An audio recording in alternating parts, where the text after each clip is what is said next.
Bonsoir à tous. La tuberculose bovine refait surface en Côte d'Or. Une dizaine de cas recensés, contenus pour le moment au sein des exploitations.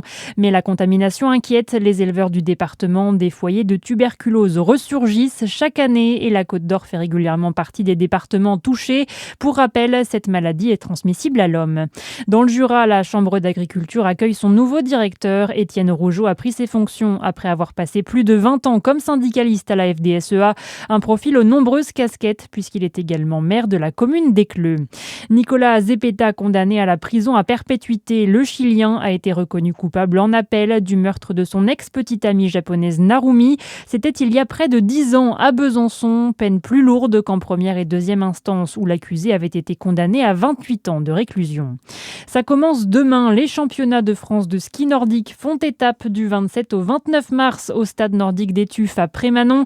Un événement sportif et festif, le dernier gros rendez-vous de la saison pour les équipes de France, où l'on pourra retrouver Arthur Ribs, nos médaillés des Jeux de Milan-Cortina. Et ils nous ont tous fait rêver le mois dernier. Mathis Desloges, Océane Michelon, Éric Perrault, mais aussi nos champions Made in Jura, les biathlètes Lou Jean Monod et Quentin Fillon-Maillet.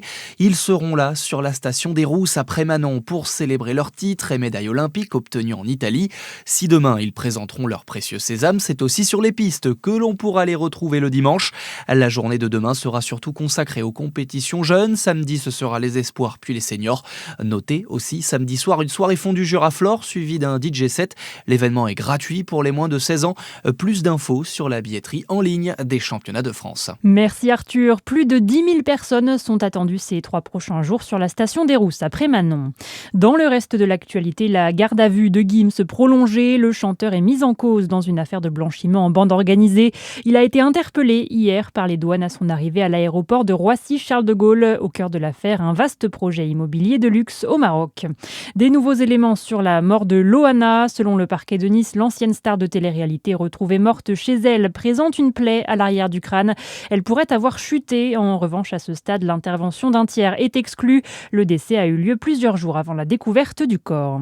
À l'international, il nous supplie de trouver un accord. Donald Trump assure que l'Iran continue de parler aux États-Unis pour mettre fin au conflit. L'émissaire américain Steve Witkoff explique qu'il y a eu des échanges robustes et positifs. Un plan en 15 points a été transmis aux autorités iraniennes via le Pakistan. En parallèle, les cours du pétrole continuent de monter au 27e jour de la guerre au Moyen-Orient. Le prix du baril de la mer du Nord a augmenté de plus de 3% ce matin. Et puis en foot, premier match de l'année pour l'équipe de France. Ce soir, rencontre amicale aux États-Unis à 3 mois de la Coupe du Monde. Les Bleus affrontent le Brésil pour la première fois depuis plus de 10 ans. Voilà pour l'essentiel de l'actualité. Très bonne soirée sur Fréquence Plus.